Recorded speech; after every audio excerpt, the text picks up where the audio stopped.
Dad-perfect events. When I was cleaning out my late wife's garage, I found an envelope marked for Clay, "Don't show Nicole."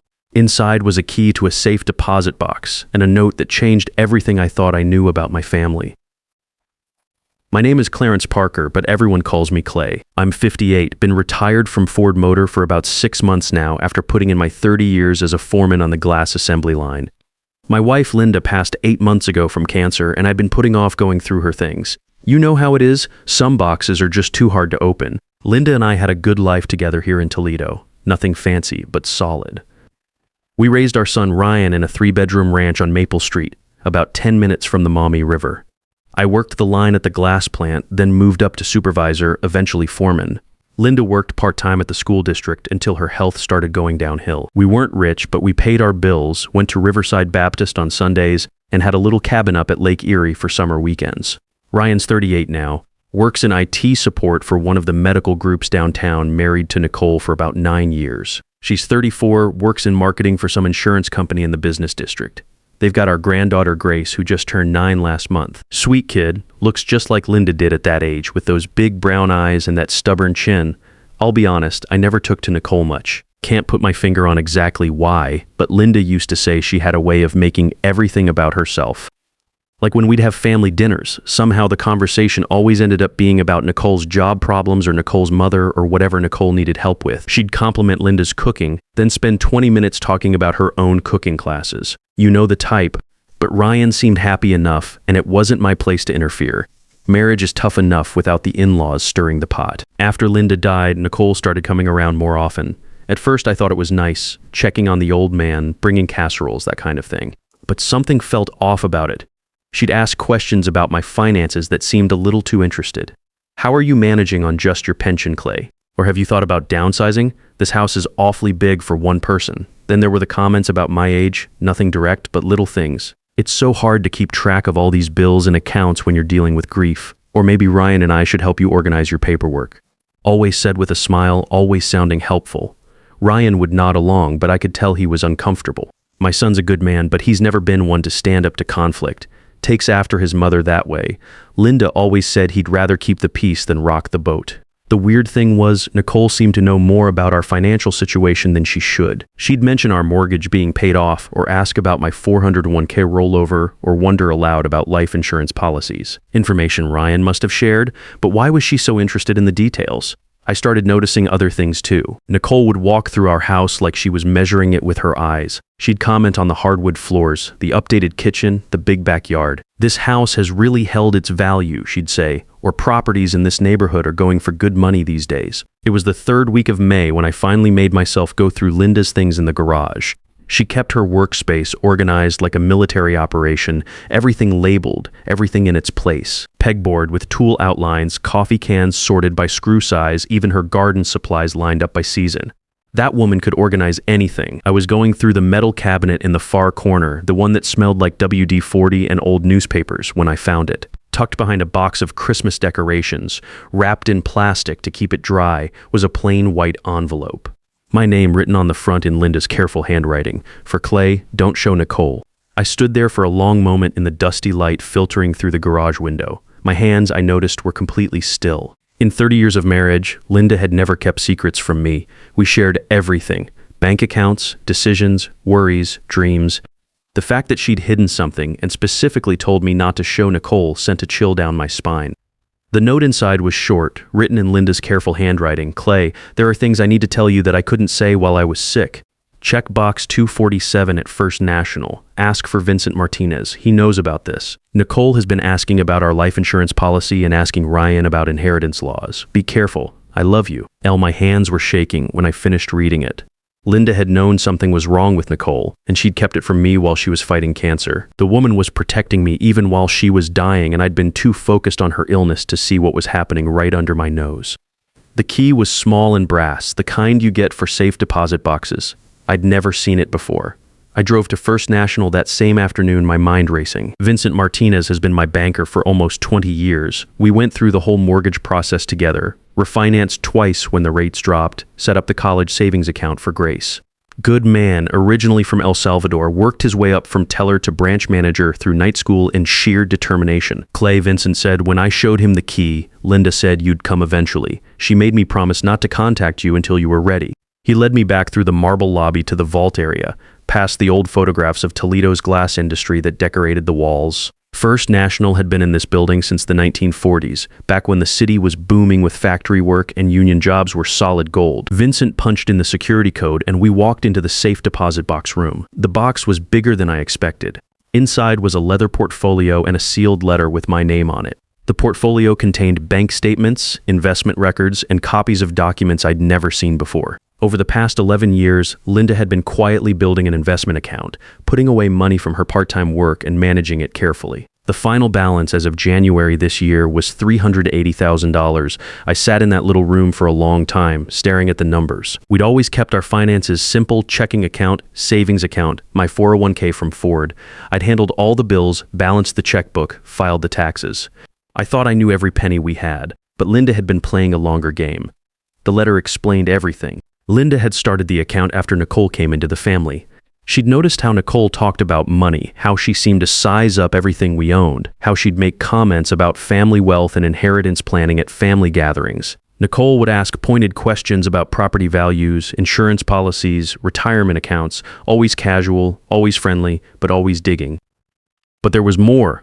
Linda had documented conversations where Nicole had asked Ryan about our insurance policies, about what would happen to the house when we died, about whether we had any hidden assets that might not be obvious. She'd even copied emails between Nicole and Ryan where Nicole talked about getting ahead of the game with estate planning.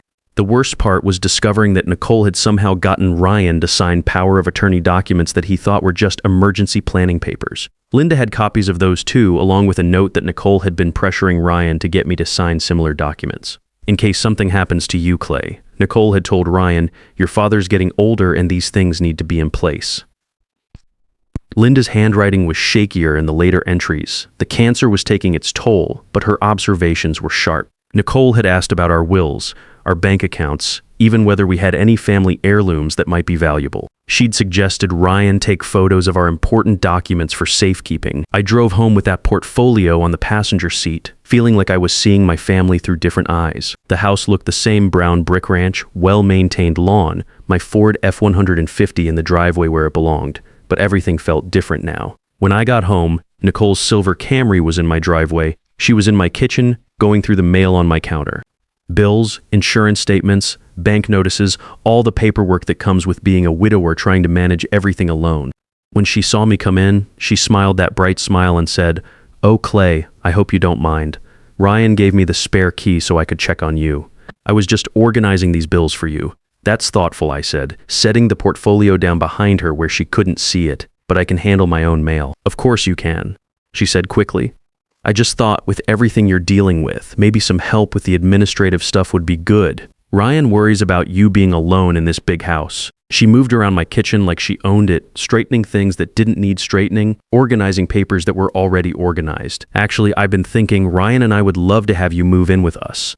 You shouldn't be rattling around in this big house all alone. Think of the money you'd save." There it was. The first real move. This house has been my home for 28 years, Nicole. Linda and I picked it out together, raised Ryan here. I'm not going anywhere. Her smile flickered just a little. "Well, of course it's your decision, but think about the practical benefits. You could sell this place, invest the money properly, have Ryan help you manage your portfolio. We just want to make sure you're taken care of as you get older." "Who says I need taken care of? Clay, you're 58 years old. That's not old, but it's not young either. Financial planning gets more complex as we age. Ryan and I have been researching options for you."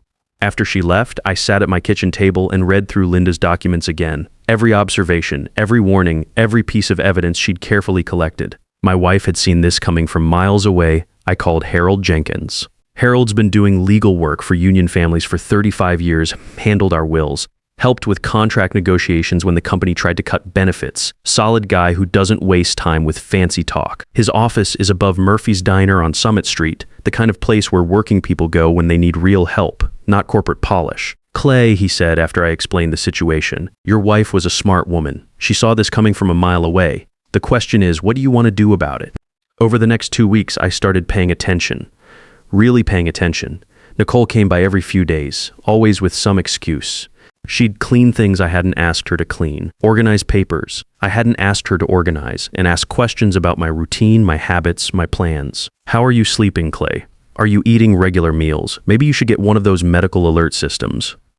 Ryan would call and ask how I was managing everything. When I said I was doing fine, he'd hesitate and say, well, if you need help with anything financial, Nicole's really good with that stuff. She's been helping some of her relatives get organized. I also noticed my neighbor, Mrs. Patterson, had seen Nicole in my backyard with a measuring tape. When I asked Nicole about it, she said she'd been thinking about what kind of garden would be nice for you to maintain and wanted to get measurements for planning. That's when I decided to set up some security cameras. Nothing fancy, just a basic system from Menards that I could monitor from my phone. I'd worked with electrical systems for 30 years at Ford, so installing a couple cameras wasn't rocket science. I mounted one over the front door and one in the back, both visible enough that anyone would know they were there if they bothered to look. The cameras proved their worth within a week. Nicole came by when she thought I was at my doctor's appointment. I'd mentioned having a checkup scheduled. She let herself in with that spare key Ryan had given her and spent 45 minutes going through my house like she was taking inventory.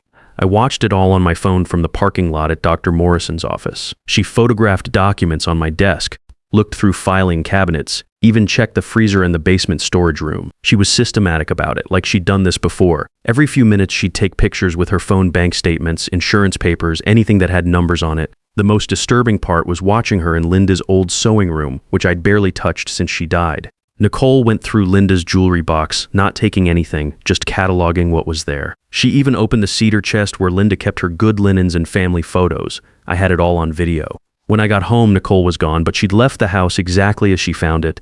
If I hadn't been watching, I'd never have known she'd been there. That's what made it so creepy, the calculation of it all. Harold helped me set up the legal trap. We scheduled a family meeting at my house for a Saturday afternoon. I told Ryan and Nicole I wanted to discuss my future plans and get their input on some financial decisions. Nicole couldn't hide her excitement. "Oh, Clay, that's wonderful," she said when I called. "Ryan and I have been so worried about you handling everything alone." We've actually been researching some options that might help. I set up my phone to record the conversation. Ohio's a one-party consent state, so it was completely legal. Harold had coached me on what questions to ask to get Nicole to reveal her real intentions. They came over that Saturday with a folder full of papers and a legal pad covered in Nicole's handwriting. Grace stayed home with Nicole's mother, probably for the best. We sat around my kitchen table, the same table where Linda and I had eaten thousands of meals, made plans, argued about money, celebrated birthdays. Now I was using it as a battlefield. "Clay, Nicole started, we're so glad you're ready to talk about this. Ryan and I have been researching options for you, and we think we've found some solutions that could really improve your quality of life." She laid out a whole plan. I should sell the house and move into a senior living community. Nothing drastic, just a nice apartment where I wouldn't have to worry about maintenance. Ryan should take power of attorney to simplify decision-making and reduce my stress. They'd found a financial advisor who specialized in elder portfolio management and could optimize my investments. "What investments?" I asked. "Well, your pension, your Social Security, whatever savings you have, plus the equity in this house. We think there's probably more value here than you realize." Ryan shifted uncomfortably in his chair. He knew our financial situation better than Nicole thought, and he knew we weren't sitting on any hidden treasure. But Nicole was painting a picture of untapped wealth that needed professional management. How much more? That's when Nicole made her mistake. "Ryan and I estimate you're probably sitting on at least $400,000 in combined assets. That's nothing to sneeze at, Clay. But it needs to be managed properly to ensure your care as you age. And you think you should manage it. We think you need professional help," she said, leaning forward. "And frankly, at your age, some of these decisions are getting too complex for one person to handle alone. The tax implications, the estate planning, the investment strategies, it's overwhelming even for people much younger than you." Ryan looked uncomfortable, but he didn't speak up. That hurt more than anything, Nicole said. My own son, sitting there while his wife talked about me like I was already senile. "What if I told you I'm more financially secure than you think I am?" I asked. Nicole's eyes lit up like I'd just told her Christmas was coming early. "What do you mean? What if Linda left me more than you know about?" She practically vibrated with excitement. "Clay, if there are assets we don't know about, that's exactly why you need our help. Hidden accounts, investments that aren't being properly managed, that's a recipe for disaster. You could be losing money every day. Hidden from who? Well, from the family, from Ryan.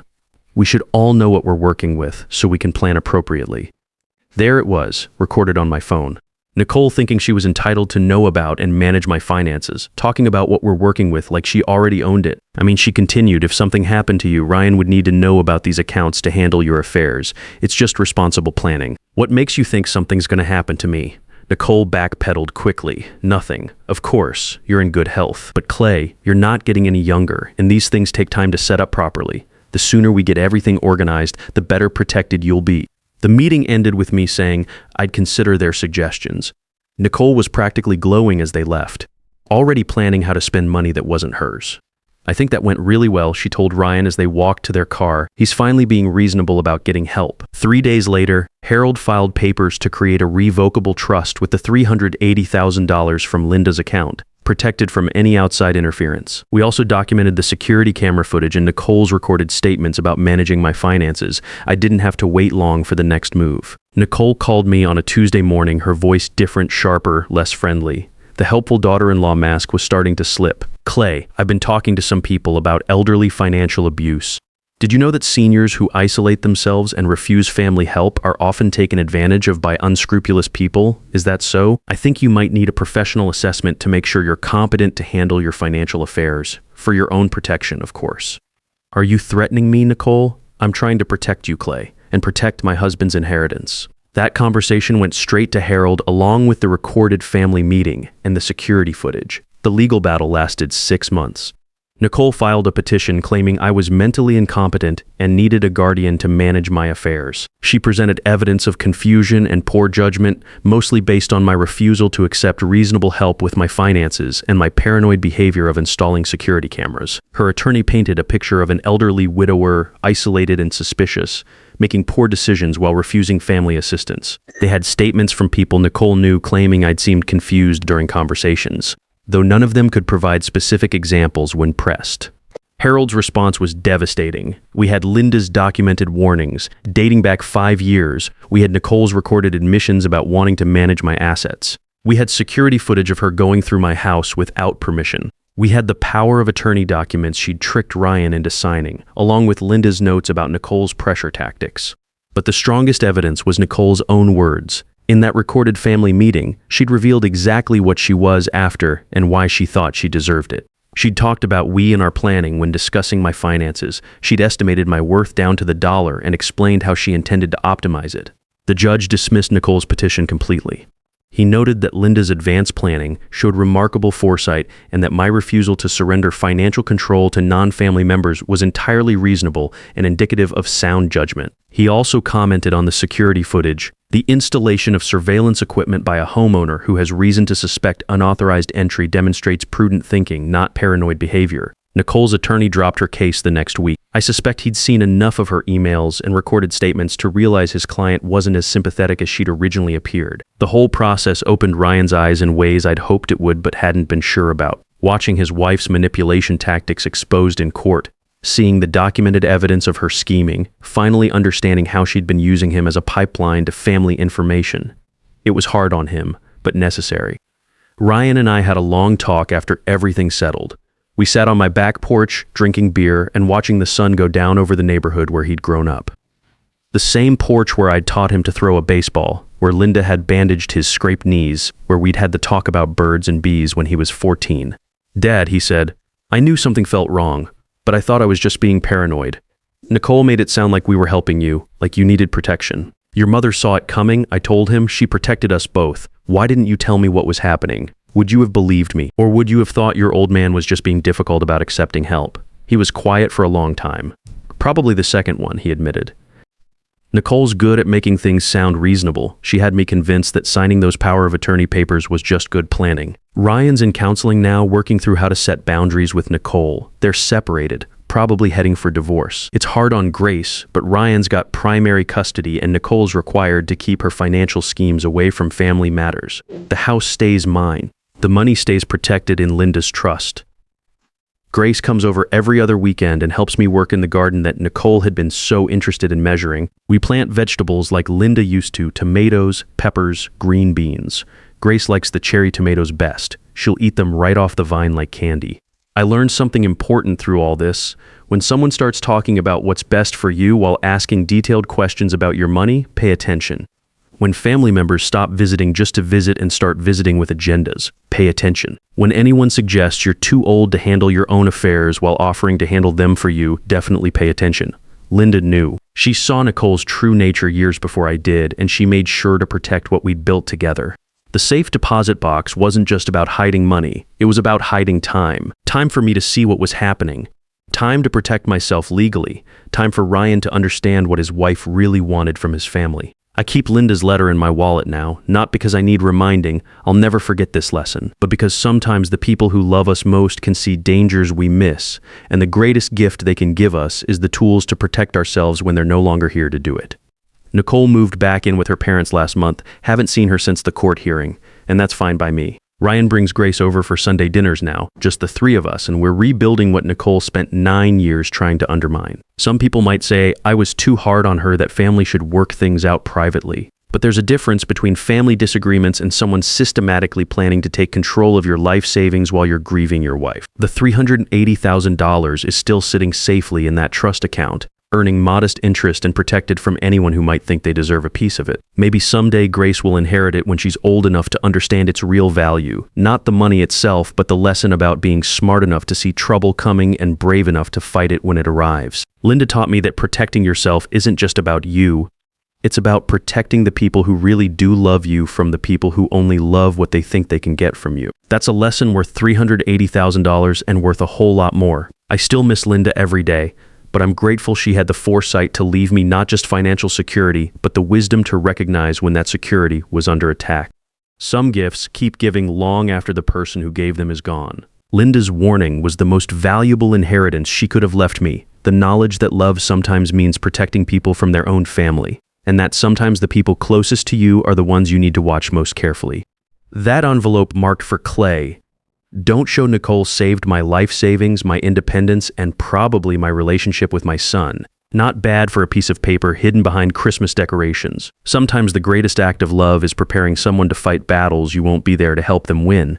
Linda's envelope wasn't just about hiding money. It was about arming me with the knowledge that even family can become your enemy when inheritance is involved. Trust your gut when someone's concern for your welfare comes with detailed questions about your bank account. Real care focuses on your happiness and health, not your net worth and estate planning.